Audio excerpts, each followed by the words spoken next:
Saturday பாப்பாவுக்கு மட்டும் தான் ஸ்கூலு, பையனுக்கு லீவுங்க. காலையில் டிஃபன் வந்து இட்லி, கொத்தமல்லி சட்னி. அவளுக்கு மட்டும் சிம்பிளாக அதை லஞ்சு ரெடி பண்ணலாம் அப்படின்னு சொல்லிட்டு சட்டி வச்சு சூடாகட்டும்னு எண்ணெய் ஊற்றி கடுகு, உளுந்து, கடலைப்பருப்பு, சீரகம், சோம்பு அது பொரியட்டும் சொல்லி வெங்காயம், தட்டி வச்ச பூண்டு, கருவேப்பிலை சேர்த்து நல்லா செவக்க வதக்கிட்டு நீல வாக்கில் மெல்லீஸாக அரைஞ்ச கத்திரிக்காவை எண்ணெயிலேயே வதக்கணுமா, முக்கால் பாகம் அதிலே வெந்துடும்.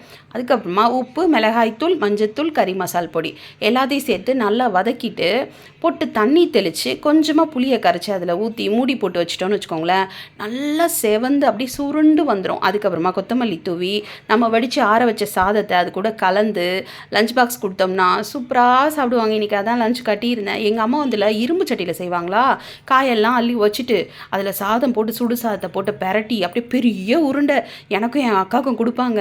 அப்படி அடிச்சுட்டு சாப்பிடுவோம். வாயில் அப்படியே எச்சில் ஊறுங்க.